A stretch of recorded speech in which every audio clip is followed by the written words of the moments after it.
chef de la synagogue, il se jeta à ses pieds et le supplia d'entrer dans sa maison. Parce qu'il avait une fille unique d'environ 12 ans qui se mourait. Pendant que Jésus y allait, il était pressé par la foule. Or, il y avait une femme atteinte d'une perte de sang depuis 12 ans et qui avait dépensé tout son bien pour les médecins sans qu'aucun n'ait pu la guérir. Elle s'approcha par derrière et toucha le bord du vêtement de Jésus. Au même instant, la perte de sang s'arrêta. Et Jésus dit, « Qui m'a touché ?» Comme tous s'en défendaient, Pierre et ceux qui étaient avec lui dirent, « Maître, la foule t'entoure et te presse, et tu dis, qui m'a touché ?» Mais Jésus répondit, « Quelqu'un m'a touché, car j'ai connu qu'une force était sortie de moi. » La femme, se voyant découverte, vint toute tremblante se jeter à ses pieds et déclara devant tout le peuple pourquoi elle l'avait touché et comment elle avait été guérie à l'instant. Jésus lui dit, « Ma fille, ta foi t'a sauvée, va en paix. » Comme il parlait encore, survint de chez le chef de la synagogue quelqu'un disant, « Ta fille est morte. » Quelqu'un est venu voir le chef de la synagogue en lui disant, ta fille est morte. N'importune pas le maître. Mais Jésus, ayant entendu cela, dit au chef de la synagogue, ne crains pas, crois seulement, et elle sera sauvée. Lorsqu'il fut arrivé à la maison, il ne permit à personne d'entrer avec lui, si ce n'est à Pierre, à Jean et à Jacques, et au père et à la mère de l'enfant. Tous pleuraient et se lamentaient sur elle. Alors Jésus dit, ne pleurez pas, elle n'est pas morte, mais elle dort. Et ils se moquaient de lui, sachant qu'elle était morte. Mais il la saisit par la main et dit d'une voix forte, « Enfant, lève-toi !» Et son esprit revint en elle. Et à l'instant, elle se leva et Jésus ordonna qu'on lui donnât à manger. Amen. Amen. Il est saisi par la main. Et dans d'autres versions, il dit, jeune fille, lève-toi. Et dans cette version-là, il dit, enfant, lève-toi. Et il s'est réveillé. Amen. Bien-aimé, je bénis le Seigneur pour ce matin. Je crois fermement que ce matin, il y a une délivrance pour quelqu'un. Que celui qui croit avec moi dit Amen. Non, dites Amen très fort. Mais la Bible dit, il y avait un homme qui s'appelait Jairus. Cet homme était un chef de la synagogue. C'était un religieux. C'est quelqu'un qui connaissait les choses de Dieu. Mais cet homme avait entendu parler de Jésus. Alors, la Bible dit, Jésus revenait de l'autre bord, où il avait guéri l'homme qui avait été possédé, le fou qui avait beaucoup de démons à lui. Alors, la Bible dit, cet homme vient voir Jésus et il dira, la Bible dit dans le verset 41, et voici qu'il vient, un homme du nom de Jairus, qui était chef de la synagogue, et se jeta à ses pieds. Et il supplia Jésus d'entrer dans sa maison. La Bible dit, Jésus revenant de ce côté-là, cet homme qui était le chef de la synagogue, la première des choses qu'il a fait, il s'est jeté aux pieds de Jésus. Bien-aimé, moi je voulais dire à une personne, vous savez, des fois tu pries avec orgueil. Il y a des orgueilleux même dans le moment de prière. Vous savez, ta prière ne va pas exaucer parce que tu as des fois une orgueil que toi-même que tu ne comprends pas. Vous savez, des fois nous avons des orgueils à nous que nous-mêmes nous ne sommes pas au courant de cela. Nous ne le savons pas. Mais cet orgueil-là, il se manifeste par des gestes de faits. Cet homme, ce n'était pas n'importe qui. Cet homme était connu dans le pays comme un chef de la synagogue. C'est comme moi, comme je suis là. Vous voyez quelqu'un rentrer et je m'approche auprès de cette personne et je me jette à ses pieds. Je pense que vous allez peut-être vous poser des questions. Alléluia. Amen. Vous savez, la Bible dit c'est le supérieur qui bénit l'inférieur. Alléluia. Amen. Alléluia. Amen. Et Jairus connaissait ce principe. Jairus savait qu'il était supérieur quelque part, lui. Mais au-dessus de lui, il y avait aussi un supérieur. Et ce jour-là, Jairus avait croisé son supérieur. Devant son supérieur, on s'humilie. Vous savez, quand on était des enfants, on nous disait, quand tu es devant un grand, tu dois attendre qu'il te donne la main. Alléluia. Et un grand, on ne le tutoie pas. On vous voit, quelqu'un qui est plus âgé que toi,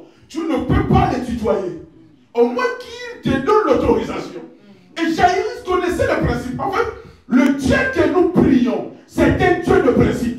Si tu veux vivre avec Dieu, il faut connaître les principes. Si tu veux bénéficier des choses avec Dieu, il faut connaître les principes.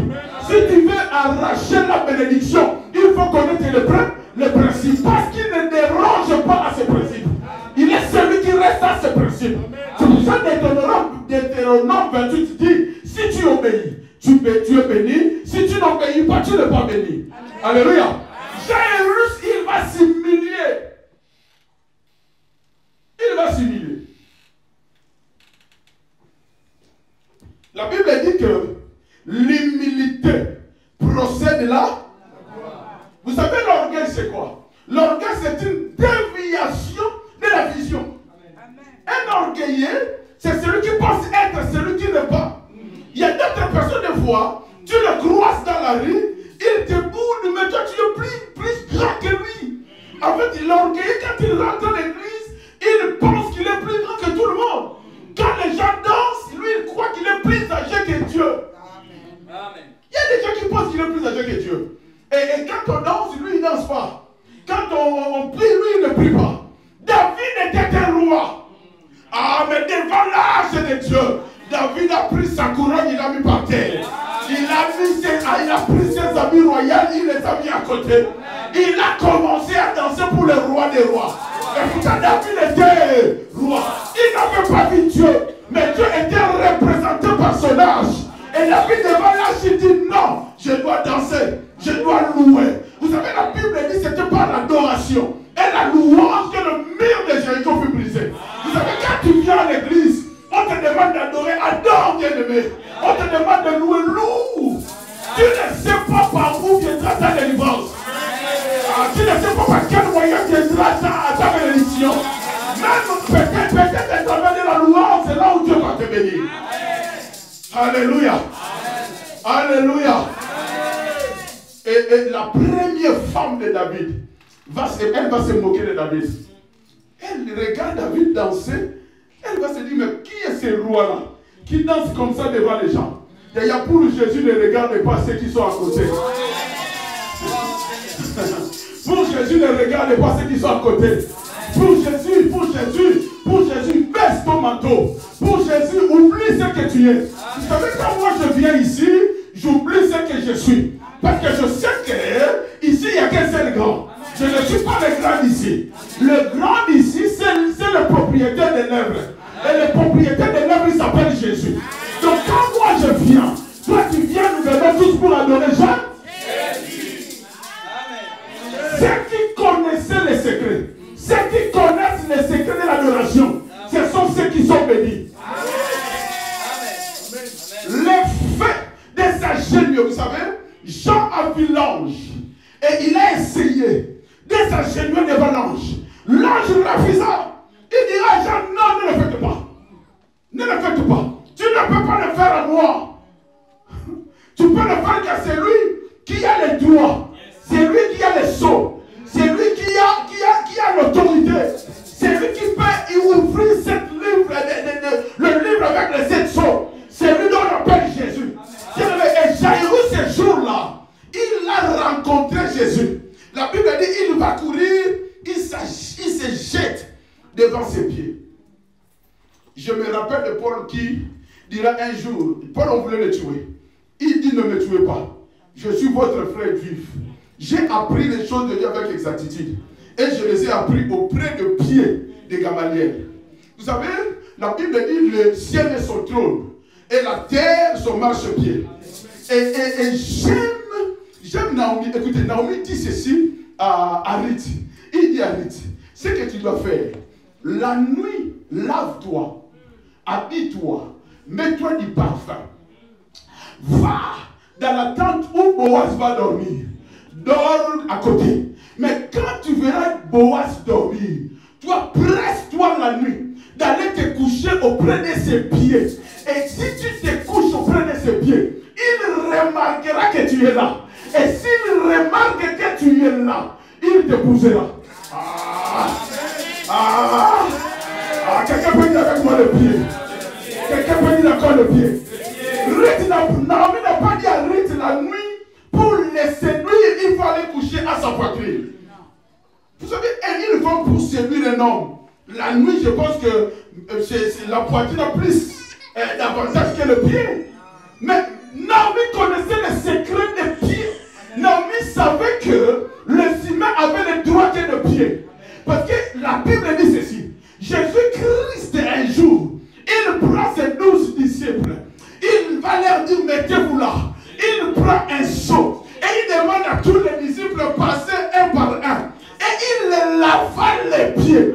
Pierre dit, non, moi je ne veux pas que les pieds. Lave-moi sur les mains. Ah, Jésus les a lavés que le pied. Et quelque part, la Bible dit qu'il soit beau et bienvenu le pied de ceux qui annoncent l'évangile. Donc le pied représente l'individu. Le pied représente l'équilibre. Le pied représente la puissance. Le pied représente la force. Le pied représente la hauteur, la dimension. Et la Bible dit, Jairus avait compris pour pouvoir arracher sa grâce. Je n'ai pas besoin d'aller courir derrière lui. Même la femme a la perte de sang. La Bible dit, elle vient derrière Jésus. D'abord, pour pouvoir venir derrière cet homme, il faut croire. Je vais vous dire une chose. Vous savez, des fois, nous ratons des bénédictions parce que nous, les chrétiens, nous arrêtons qu'au niveau de la croyance. Amen. Mais on n'y va pas loin au niveau de la foi. Amen. Parce que la croyance et la foi, c'est deux choses différentes. La croyance, c'est le fait de croire à une existence. Yes. Mais la foi, c'est l'adhérence. Tu n'as pas compris. Amen. Je dis ceci, la croyance, c'est le fait de croire à une existence. Je crois que Dieu existe. Je crois que Dieu peut me guérir. Mais maintenant, il y a des gens qui s'arrêtent au niveau que de la croyance.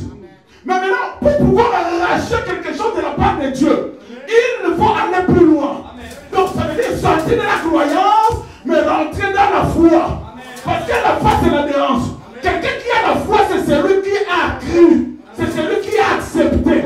C'est celui qui adhère. C'est celui qui se dit dans son cœur que sans lui, je ne suis rien. Ah, celui qui a la foi. Même si le médecin a déclaré des choses sur lui. Mais lui, son cœur s'est adhéré à la foi de Jésus. Il sait que Jésus est le Seigneur des Seigneurs. Il sait que Jésus est le roi des rois. Ah, il est là pour le mec avec les guérisseurs. La Bible dit cette femme de perte de sang. 12 ans, il a tout dépensé. Elle avait tout dépensé. Mais il n'y avait pas de guérison. Mais ce jour-là, elle a entendu parler de Jésus. Elle a crié. Est-ce que vous comprenez? Mais pour pouvoir arracher la bénédiction, il fallait qu'elle a la foi. Tu peux avoir la croyance sans la foi. Beaucoup viennent ici. Ils croient en Dieu. Ils croient en Jésus, mais ils n'ont pas la foi. La foi, c'est l'adhérence. Et quand tu as la foi, rien ne peut t'emballer.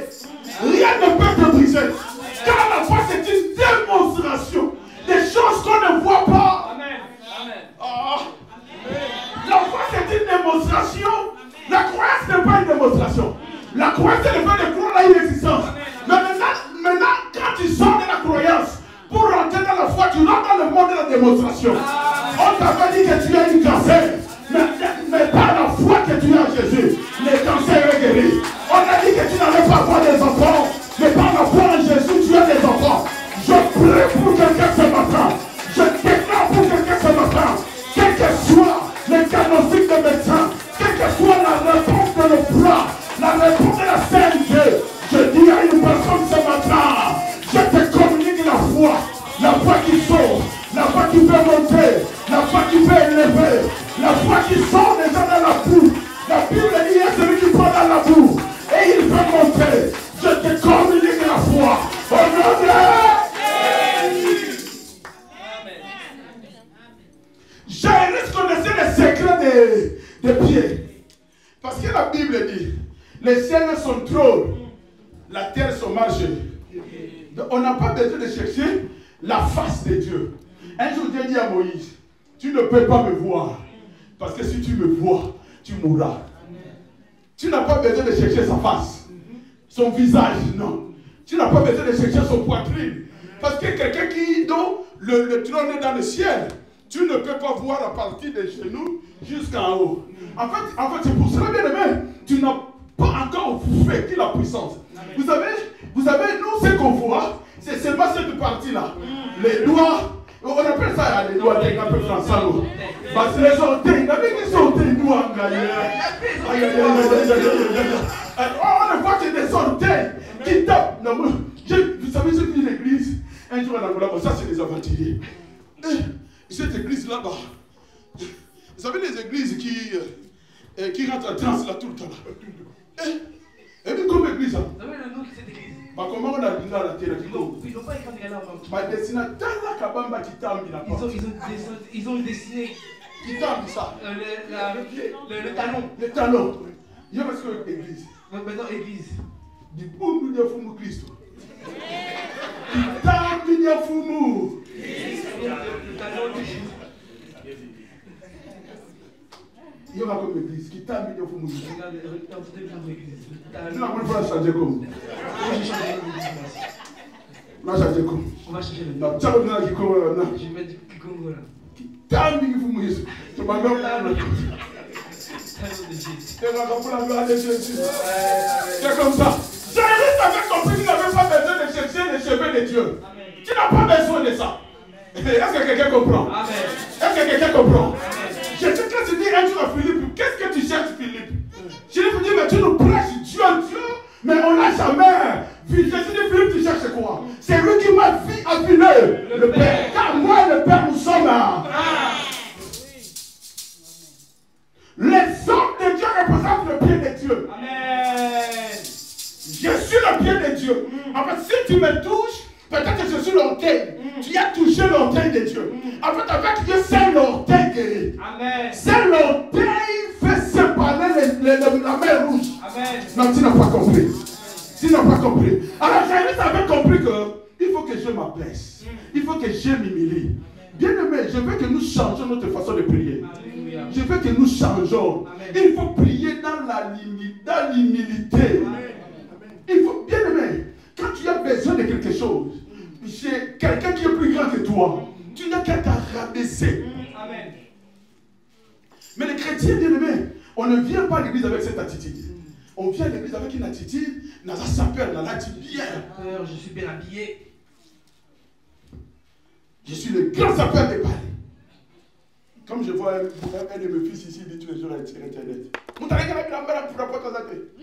L'église, car Internet. Il vient pas à l'église, mais que sur Internet. Quelqu'un est avec moi? Amen. Quand tu viens à l'église, oublie que tu es maman. Oublie que tes enfants sont là. Amen. Vous savez, le salut est individuel. Les jours où Jésus vient, je ne parle pas avec Iguette. Je partirai seul Iguette ici. Seul, réellement, tu sais, la danse à sel, elle est grand sel. En fait, quand Dieu mais la loi est comme ça. Tu ne peux pas t'accrocher à quelqu'un pour que tu montes avec lui. Alors, quand tu viens ici, oublie que tu es papa. Amen. Oublie que tu es maman. Amen. Toi, tu es là avec Jésus. Amen. Tu es là pour Jésus. Non, je ne suis pas là pour quelqu'un, mais je suis là pour Jésus. Jésus va aller se rabaisser dans le pied de Jésus. Un chef de synagogue. Jésus le regarde et il l'écoute. Jésus écoute que du moment où il constate l'humilité. Parce que la Bible est claire. La Bible dit il résiste aux orgueilleux, mais il fait grâce aux humbles. En fait, quand Jésus constate une graine d'orgueil en toi, il te résiste. Donc ça veut dire, ce que tu demandes, tu ne l'auras jamais. C'est pour ça que nous verrons des gens. Ils viennent à l'église. Ils sont à l'église, ça fait des années. Mais leur vie ne se débloquera pas. Parce qu'ils ne viennent pas avec cette attitude d'une personne qui est venue chercher Dieu. La Bible dit, ils se laissent trouver à ceux qui les cherchent. Dieu ne peut se laisser trouver que à ceux qui viennent avec une humilité intérieure. Jairus a oublié qu'il était le chef de la synagogue.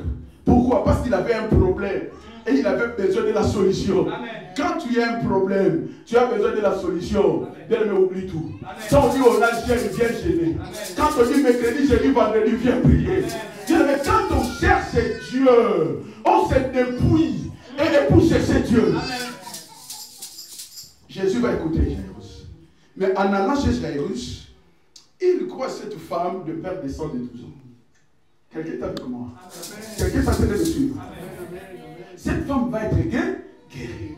Vous savez, je disais tout à l'heure, quand j'étais avec les responsables, comme on le fait tous les dimanches, je disais ceci. Quelqu'un m'a dit un jour, mais pasteur, dans ton église, il y a des délivrances, il y a des guérisons, pourquoi tu ne le fais pas passer sur Internet? Je lui ai dit, moi, si cette église-là doit grandir, il doit grandir par bouche à oreille. Yaya, ce que il y a qui a. Si tu étais tombé ici, ah oui, les canaux d'Internet. Ça passe pas sur Internet. Ah mais pasteur, ma délivrance et les canaux d'église, c'est pas là. Pasteur, les délivrances se passent à l'église. Mais faut tu as un bon Internet. Mais il fallait mettre ça sur Internet. Jésus n'a pas besoin de la Bible. Est-ce que quelqu'un est avec moi? Amen. Et j'ai toujours dit, on délivre une jeune fille ici par exemple, on le délivre, on le met sur Internet. Vous savez, tout ce que nous mettons sur Internet reste. Tout reste. Et cette jeune fille-là, un jour, il croise un homme qui veut l'épouser. Et par hasard, la maman de l'homme va croiser la vidéo où on délivrait cette femme-là d'un esprit de stérilité ou de pauvreté. Qu'est-ce que la maman dira à son fils? J'ai vu cette jeune fille-là sur Internet. Faites attention, je ne veux pas d'aide. N'est-ce pas? Donc, beaucoup de vies sont détruites aujourd'hui à cause de l'Internet. Bien-aimé, toi qui passes ton temps à regarder des prophètes qui font tomber les gens, qui font des délivrances sur Internet, tu penses que c'est ça. Et la puissance, tu te trompes. J'ai dit à ce pasteur, j'ai dit la chambre haute. Aujourd'hui, on est plus de 150 de bouche à oreille. Si je mettais toutes les délivrances qui passaient ici, peut-être on n'aura plus de place. Mais les gens qui viennent à cause des délivrances, ils ne viennent pas prier, mais ils viennent à cause des délivrances. Moi, je ne veux pas des chrétiens qui viennent pour la prophétie. Je ne veux pas des chrétiens qui viennent pour la délivrance. Je veux des chrétiens qui viennent pour la parole. Amen. Et la prière. Amen. Jésus dit, sanctifie-le par ta parole, amen, car ta parole est vérité. La Bible dit, si le Fils t'a franchi, alors tu es réellement libre. Je n'ai pas besoin de vous exposer sur Internet. Ce qu'on met sur Internet, c'est des louanges, des moments de prière, des moments de prédication. Mais jamais, quand je commence à prier pour des gens, les caméras se tournent vers le pays. Parce que aujourd'hui, le diable est en train aussi d'exploiter l'Internet. Et beaucoup de vies aujourd'hui sont détruites à cause de l'Internet. Et beaucoup de pasteurs ont fait de l'Internet leur fonds de commerce. Mais toi, tu es l'évangéliste de la chambre haute. Ce que tu vois ici, va le dire à ton entourage. Amen. Non, tu n'as pas compris. Je dis ce que tu vois ici, va le dire à ton entourage. Nous avons une église. Amen. Nous avons un homme de Dieu. Amen. Et si tu viens chez nous, tu verras la main de Dieu. Amen. Je prie pour toi ce matin que la main de Dieu aille te voir. Que tu sois touché, que tu ne sors pas ici comme tu es rentré. La femme, elle touche Jésus. Jésus, elle sent quelque chose sortir de lui. Mais maintenant, là, Jésus veut enseigner les disciples. Amen. Parce que quand il y a l'onction est là pour le service de Dieu. Est-ce que vous comprenez? Amen. Maintenant, ce qui est sorti de Jésus, c'est ce qu'on appelle l'onction. Maintenant, pour donner un enseignement aux disciples, Jésus va poser la question, qui m'a touché? Et pourtant Jésus savait, parce qu'il est Dieu. Il est omniscient, omniprésent, omnipotent. Jésus sait qui l'a touché. Il a dit à ses disciples, celui qui mettra sa main avec moi dans le poste, celui-là qui me trahira. Il savait que c'était Judas. Mais il avait donné la chance à Judas ces jours-là. Bien aimé, même ceux qui te haïssent, il faut arriver un moment que tu leur donnes la chance. Amen. Il n'a pas compris.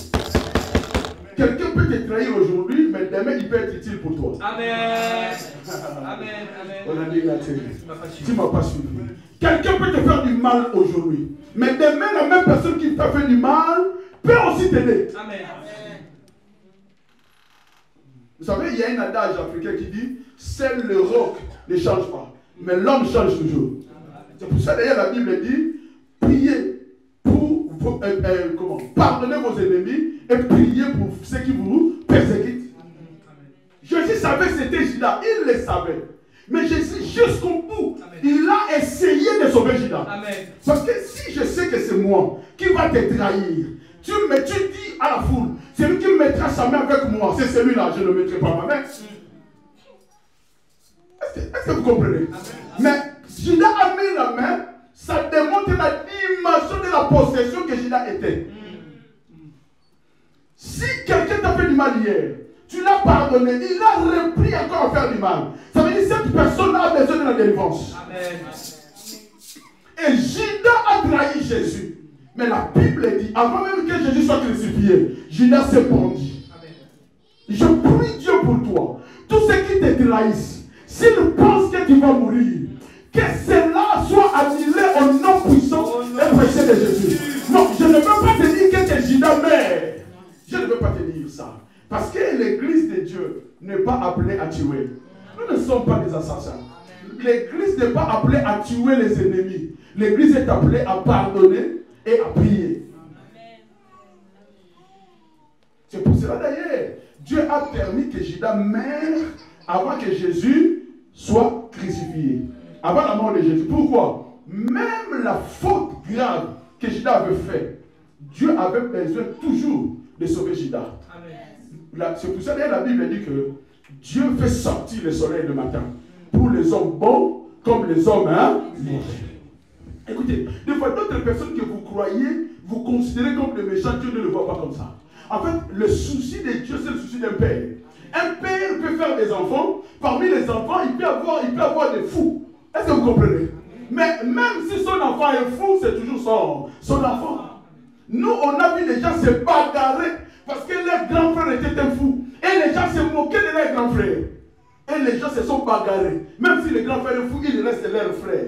Il reste de la famille. Vous savez, Dieu est le créateur de tout le monde. Dieu a créé même Lucifer.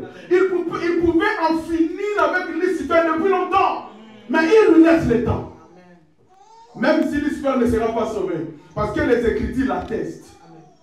Mais Dieu donne toujours le temps. Donnez des fois le temps à ceux qui vous ont fait du mal. Pardonnez des fois ceux qui vous ont fait du mal. N'ayez pas un cœur dur. Ceux qui ont des cœurs durs, ce sont des païens, ceux qui ne connaissent pas Dieu. Jésus-Christ, on l'a fait le mal du mal. La Bible dit à la croix, il dit Père, pardonne-leur, car ils ne savent pas ce qu'il faut. Oh, ils savaient ce qu'ils faisaient. Quand toi tu frappes quelqu'un, tu sais pas ce que tu fais. Jésus demande de l'eau. Le gars, il va prendre une poche, il met de la vinaigre. Quand tu mets de la vinaigre, tu ne sais pas. Jésus savait qu'il le savait. Mais avec un esprit de pardon, parce qu'il incarnait l'amour. Il dit, Père, il ne savait pas. Considère celui qui t'a fait du mal hier. Il était dans l'ignorance. Donne-lui peut-être aussi la chance. Amen. Celui qui t'a fait du mal aujourd'hui peut t'aimer te faire aussi du bien. Amen. Moi, j'ai vu cela. Amen. C'est pour cela que je dis toujours au ministre, un pasteur n'est pas celui qui a un cœur dur. Un pasteur, c'est celui qui a un cœur doux. Un cœur de pardonner. Si tu es un pasteur qui ne pardonne pas, il faut le laisser. Si tu es un ministre de Dieu qui a des litiges avec les gens, il faut laisser. Il faut laisser. Alléluia. Amen. Alléluia. Amen. Dieu a voulu toujours sauver Judas. C'est pour ça que Judas devait mourir avant Jésus. Pourquoi? Parce que quand Judas est mort, il est parti là où on appelle le séjour de mort. Là où tout le monde attendait le jugement. Parce qu'avant la mort de Jésus, il n'y avait pas ce qu'on appelle aujourd'hui le sein d'Abraham. Il n'y avait que le séjour de mort. Alors Judas s'est retourné dans le séjour de mort avec les Noé, avec Abraham, avec tout le monde. Parce que tout le monde devait attendre là le jugement dernier. Maintenant, quand Judas est parti, quelques jours après, Jésus a suivi. Mais la Bible dit ceci. Jésus, quand il est mort, il n'est pas resté sur la tombe. Il n'est pas resté dans la tombe. Il est parti dans le séjour des morts, prêcher ceux qui ont été morts. Il prêchait ceux qui sont morts avant lui. Et Judas est mort avant Jésus. Et la Bible dit, dans le monde des morts, Jésus-Christ a prêché des morts. Et parmi les morts que Jésus-Christ a prêché, il y avait aussi Judas. Et la Bible dit, tous ceux qui ont cru dans le monde des morts, le jour de la résurrection de Jésus, Jésus est ressuscité avec tous ces mondes-là. Et moi je pense, bien aimé, tu iras au paradis, tu retrouveras Judas. Tu n'as pas compris, tu iras au paradis, tu retrouveras Judas. Parce que moi je pense, la culpabilité que Judas avait, en croisant Jésus, il a fait le geste de Jairus. Il s'est allé s'incliner devant ses pieds. Pardonne-moi. C'est pour ça qu'il faut savoir demander pardon. Et moi je crois, les jours de la résurrection de Jésus, Judas aussi est ressuscité. Je crois à cela. Je prie Dieu pour toi, que tout ce qui a et tout ce qui était mort dans ta vie, comme aujourd'hui tu as croisé Jésus, que cela ressuscite au nom de Jésus. Que tes affaires ressuscitent, que ton banque ressuscite, que ton travail ressuscite, que tes papiers ressuscitent, que ton mariage ressuscite, que ton voyage ressuscite. Au nom de Jésus. Alors, Jésus-Christ dit à ses disciples, qui m'a touché? Qui m'a touché? Les disciples vont dire, mais Seigneur, avec beaucoup de monde comme ça, comment on va savoir? Et la femme s'est dévoilée. Et pourquoi Jésus-Christ a posé cette question? Pour apprendre aux disciples que quand tu libères l'onction, l'onction n'est pas là seulement pour faire tomber les gens, mais l'onction est là pour guérir, délivrer. Le livre d'Ésaïe 61, l'Esprit de l'Éternel est sur moi, et il m'a oint pour proclamer une année de grâce, guérir les malades. Et comment? Ésaïe 61. Rabda Shakaravit. Ésaïe 61. Ésaïe 61.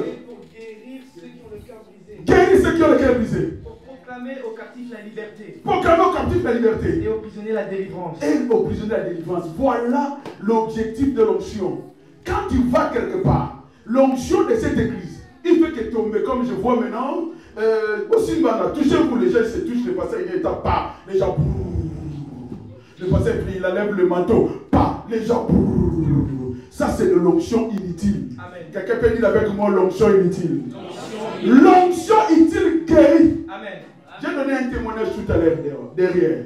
Il y a un frère qui venait ici, peut-être il va me suivre. Moi, vous êtes là, vous le connaissez. Papa Guy Tekassala. Il habite entre Trappes et Orléans. Mais il venait ici. Ça fait un moment il ne vient pas, mais il venait. Sa femme va accoucher. Et sa femme va accoucher. Le médecin va dire à sa femme que cet enfant-là, il aura des problèmes de marcher. Et ils ont trouvé du sang au niveau du cerveau. Le bébé, le nourrisson, il devait être opéré. Maintenant, il parle à frère Percy, le mari de Rosette. Percy lui dit, appelle le pasteur Mbemba. Il m'appelle. Il m'a dit, pasteur, ça va? Il m'appelle, il ne va pas me voir. J'ai vu tes casses, je rappelle. Oh, pasteur, mon fils, ça. J'ai dit, tu vas aller à l'hôpital quand? Il m'a dit, je serai à l'hôpital demain. J'ai dit, dès que tu es à l'hôpital, tu m'appelles. Je travaille, mais tu m'appelles. J'ai tenté de travailler, il m'appelle. J'arrête mon camion. J'ai dit, touche-le. Tu es le papa de l'enfant. Déclare, fais des déclarations sur ton enfant. Il a déclaré. J'ai dit, maintenant, tiens l'enfant. Il a dit, tiens l'enfant. Je prie Dieu. J'ai dit, Seigneur, si tu veux, annule cela au nom de Jésus. On a prié Dieu le premier jour. Deuxième jour, on a prié. Ils ont dit à Tekassa que la semaine prochaine, la femme devait être opérée.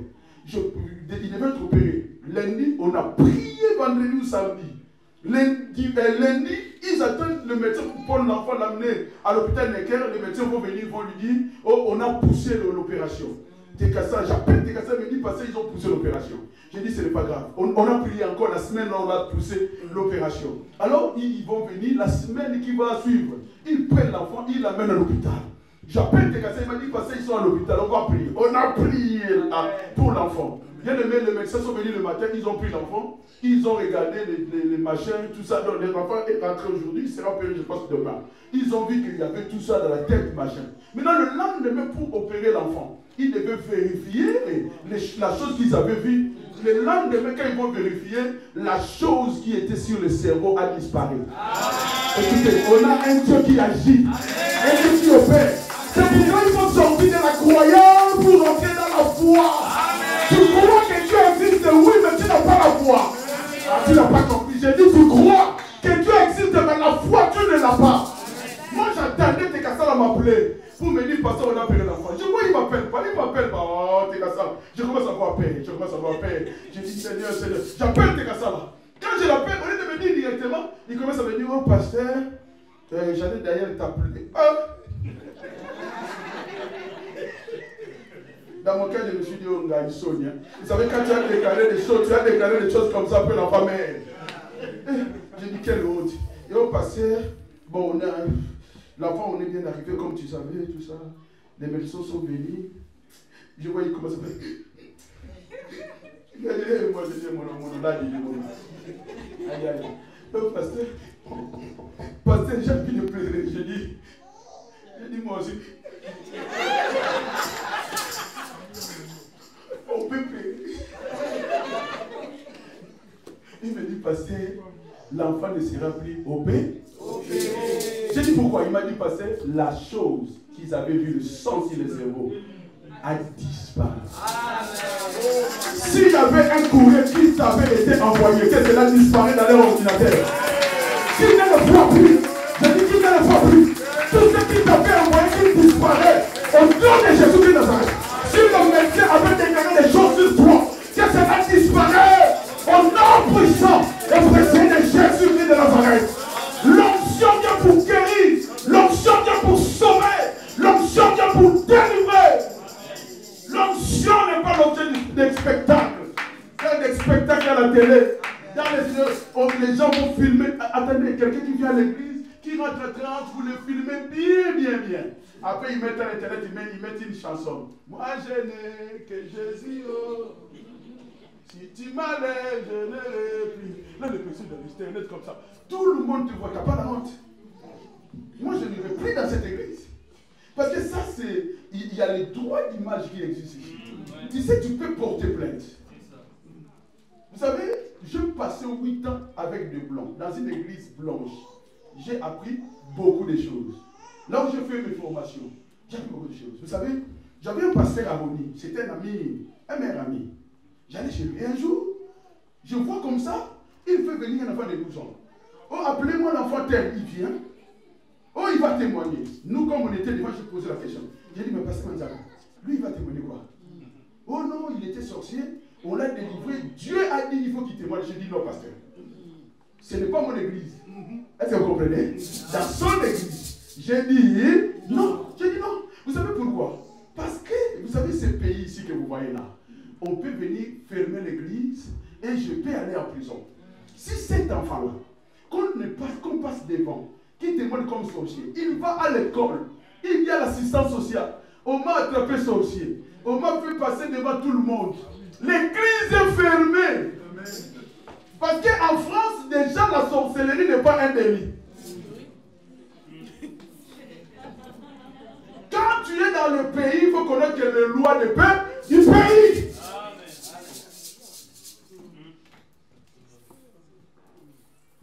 Si il va à l'école, il dit, de toutes les façons, même pas à l'école, tous les enfants de l'église, personne ne le parlera. Il sera isolé. Mais si Dieu l'a délivré, pourquoi l'enfant de 12 ans peut témoigner? Et les gens aiment des églises comme ça. Vous savez, je vais vous dire une chose. Si tu viens confesser, tu viens me voir, tu me dis, pasteur, j'ai violé ma fille. Je veux prier pour toi, mais je vais te dénoncer. Donc, sois si. Dès que j'ai fini de prier pour toi, je vais à la commissariat de la Courneuve.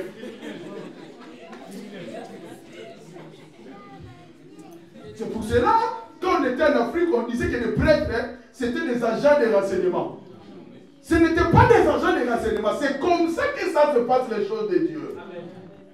Si tu viens me dire, j'ai violé ma fille, je vais prier pour toi pour le côté spirituel. Mais le côté physique, il faut mettre à Boloko. Tu es comme Honorine Poche.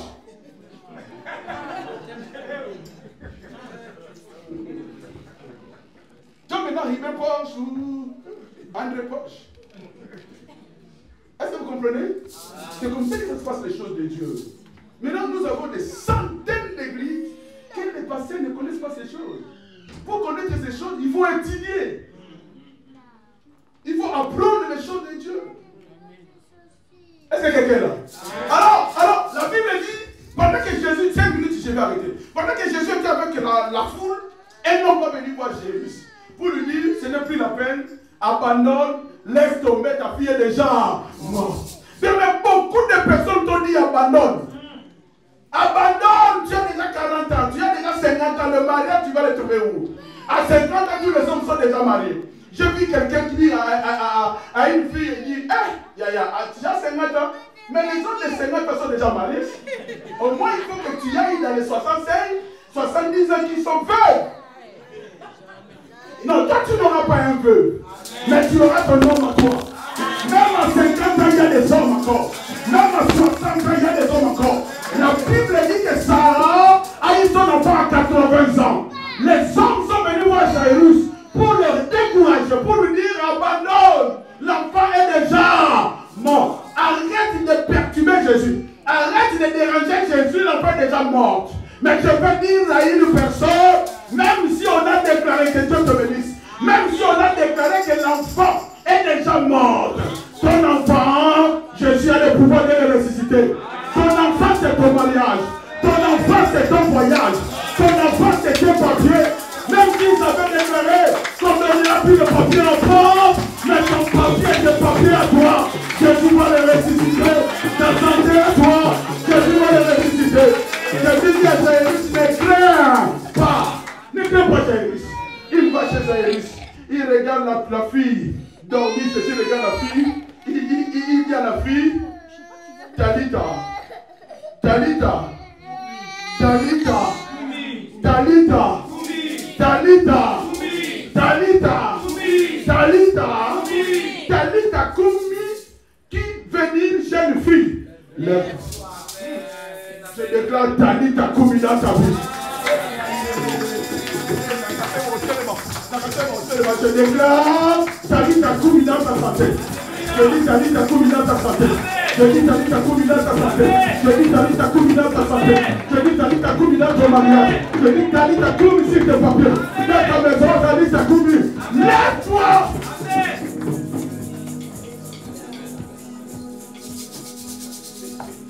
Tu vas regarder celui qui est à côté. Dis ce qui est mort dans ta vie.